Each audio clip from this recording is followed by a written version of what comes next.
Hi everyone, we are the group presenting on climate change, and our group is made up of four. We have Chelsea, Caitlin, Kelsey, and then Justice.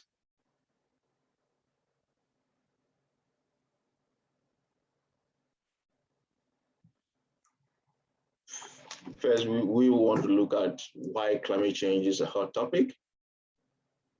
And it is no secret that climate change is a hot topic in this world.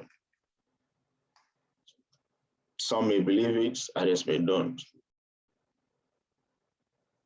Because climate change has assumed in our lives in this world, it weaves through our daily lives, from businesses to global politics, the weather to the food we eat, and then the clothes we wear. Both our individual activities and economic activities emit gases, which has effects on climate, thereby impacting our global health.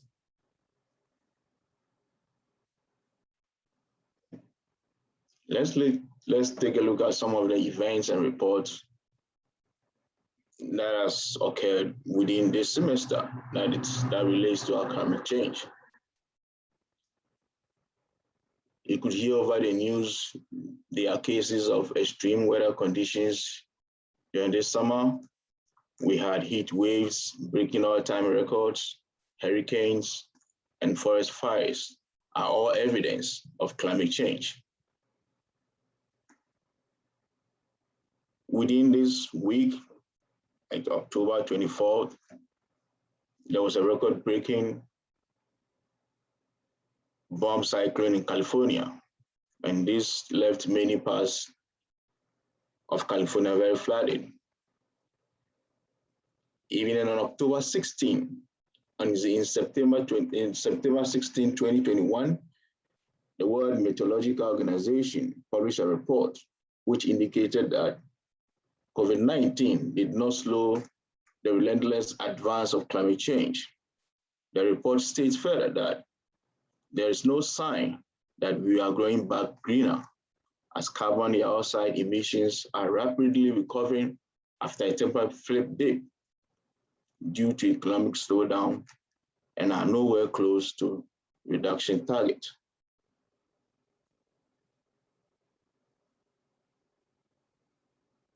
A United Science report in 2021 also states that greenhouse gas concentrations in the atmosphere continue at record levels, committing the planet to dangerous future warming.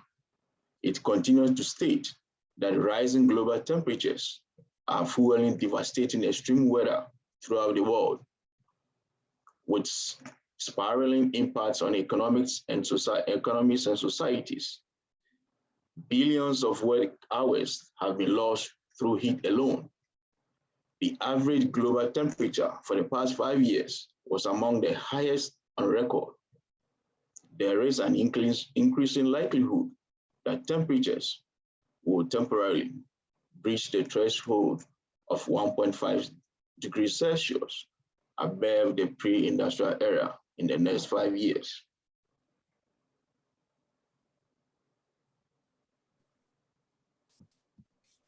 Morbidity and mortality due to climate change. A recent study has found that 5 million extra deaths occur worldwide due to climate change. These deaths are particularly related to abnormally hot and cold temperatures. Increased temperatures cause heat stress and contribute to cardiovascular mortalities. Air pollution is also a major contributor to premature deaths. Air pollution is correlated to cases of asthma and other respiratory illnesses. It is estimated that between 2030 and 2050, climate change will cause 250,000 additional deaths related to communicable and nutritional diseases.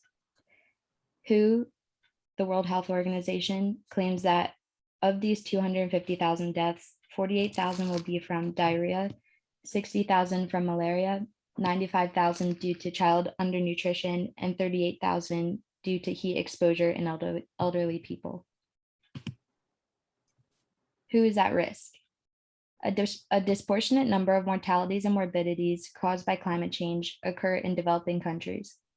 Of the 5 million extra deaths that were noted recently, more than half occurred in Asia, specifically East and South Asia. Sub-Saharan Africa has been found to have the highest death rates per 100,000 due to exposure to abnormally cold temperatures. CO2 emissions are geographically concentrated. The countries with the lowest CO2 emissions are areas that experience the greatest temperature shifts and climate disasters, and vice versa. Across the globe, small island developing states, coastal towns, mega cities, mountainous and polar regions are the geographic areas that experience the impacts of climate change disproportionately. Within these regions, children, specifically children living in LMICs, women, outdoor workers, elderly folks, and people with pre-existing conditions are among the highest at-risk population. Children experience the longest exposure to environmental risk, causing them to be the most vulnerable. Why do these disparities exist? Clean air, safe drinking water, and sanitation are environmental determinants of health. Each of these determinants is affected by climate change. As a result, mortality risk increases as communicable and non-communicable diseases, infections, and injuries increase. Climate change increases the risk of injury as floods, landslides, avalanches, cyclones, and wildfires occur more often. These disasters also cause clustered disease outbreaks, leading to the highest amounts of morbidity and mortality, specifically in LMICs. It is predicted that these disasters will occur more frequently and less predictably. LMICs have a weak health infrastructure. This prevents these regions from being able to have appropriate preparedness and disaster management plans.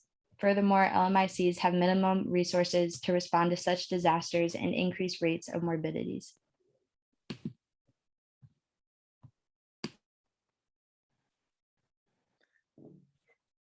Formed in 1972, the United Nations Environment Program is the agency responsible for global environmental agendas. Their mission is to provide leadership and encourage partnership in caring for the environment by inspiring, informing, and enabling nations and people to improve their quality of life without compromising that of future generations. This agency advocates for sustainability and addresses issues related to climate change, ecosystems, chemicals, waste, etc. The UNEP also promotes environmental rights for vulnerable populations through campaigns like World Environmental Day and also several environmental agreements like the Basel Convention, which is an international treaty designed to prevent the transfer of hazardous waste to underdeveloped nations. The UN also continues to address climate change through its Sustainable Development Goals.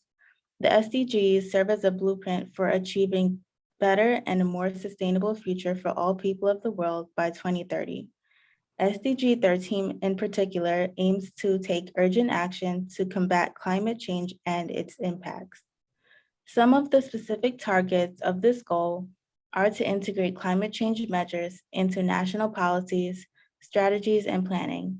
In order to achieve the third SDG, the UN Secretary General has proposed 6 climate positive actions for governments to take. These include accelerating the decarbonization of our economy, creating more sustainable jobs, creating a greener economy, investing in sustainable solutions, confronting climate risks, and cooperation among all countries. There are several global frameworks that have been developed to address climate change.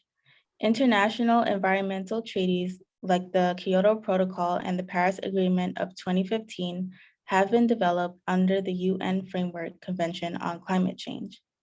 The Paris Agreement is a treaty that aims to reduce greenhouse gas emissions and limit global warming to below 2 degrees Celsius compared to pre-industrial levels. Aside from the UNFCCC, there are also yearly conferences that take place to address global environmental agendas. The 2019 Climate Action Summit, the Conference of Parties, and subsidiary body sessions are just a few that have taken place recently.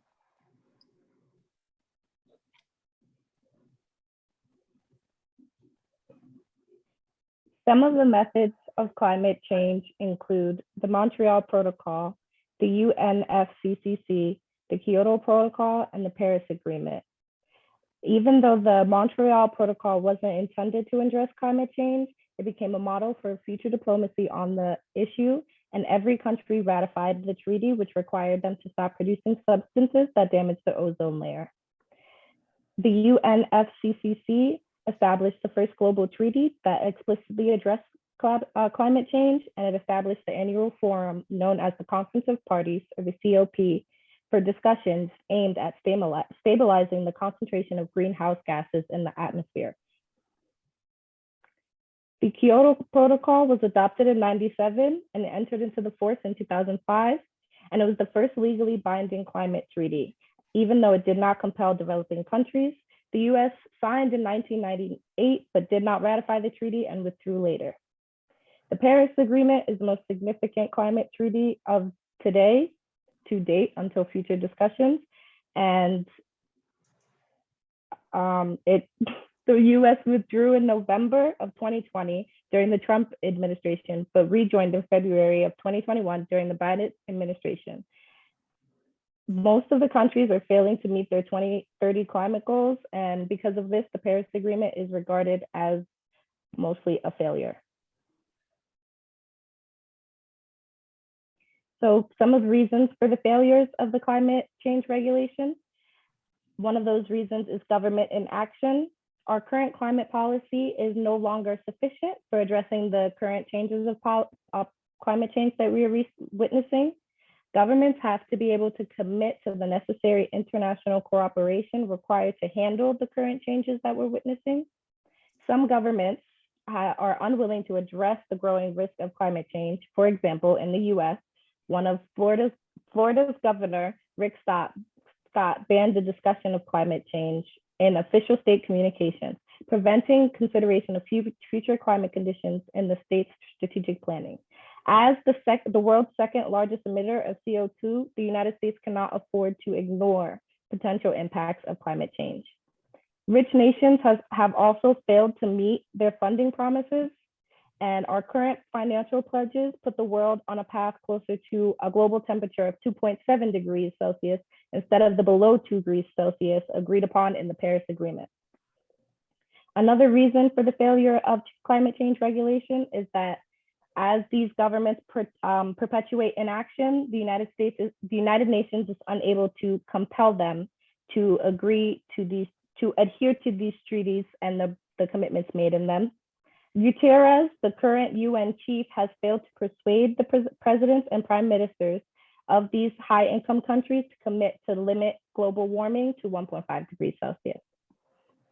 The final reason is public perception of climate change. In most high-income countries, citizens are ignorant of the scientific facts about climate change.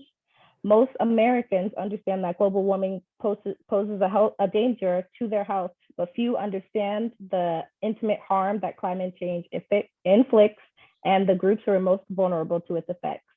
As a result, they fail to put pressure on their elected representatives to introduce effective emissions reductions policies. Most treat climate change as an abstract concept, hindering possible motivation for change.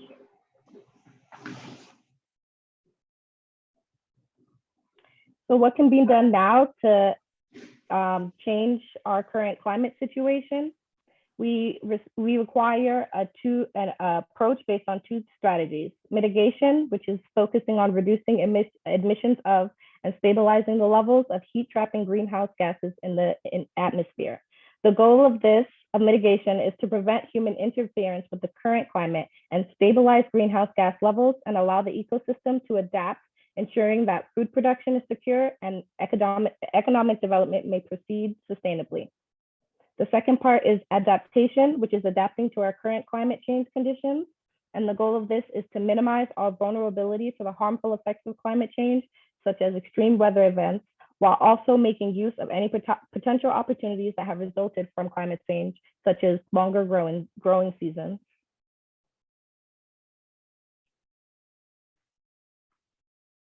So this little graphic just shows the ways in which we can mitigate and adapt to climate change. We can adopt more energy efficient processes. We can change the way we utilize transportation. We can use more secure facility locations and infrastructures. And we can manage all this by changing our current attitude towards climate change and by encouraging effective policy towards this issue.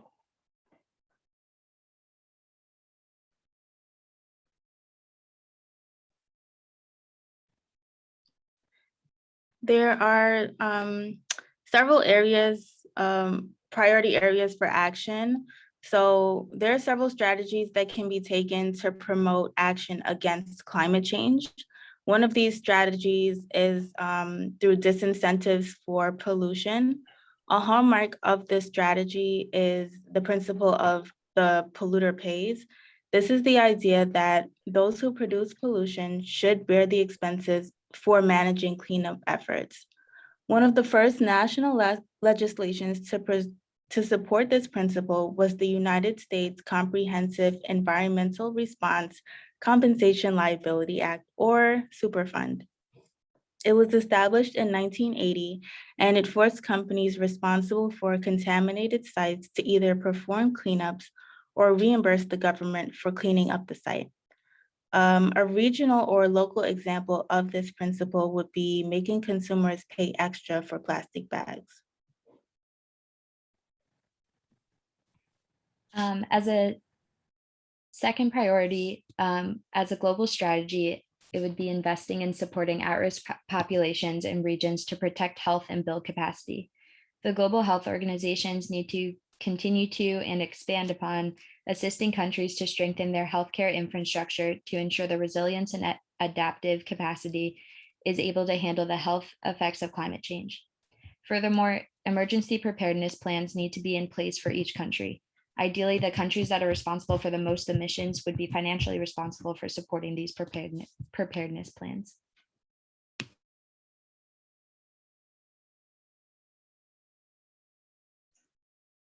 And also a more policy-wise, incentives can also be given for people who are willing to use alternative energy, like what is going on in some states. Like if you use electric cars at the end of the year, you are permitted for a tax rebate.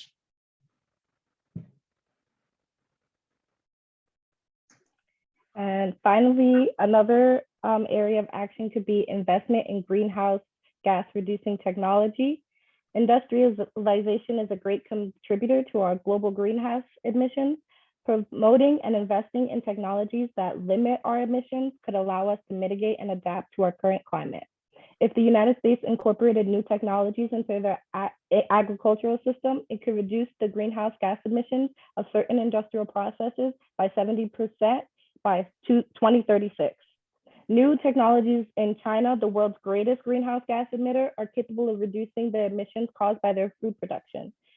The US EPA Natural Gas Star program also provides a framework for companies with US oil and gas operations to implement methane reducing technologies and practices. Development and encouragement of such technologies can be an effective way to improve our current climate condition.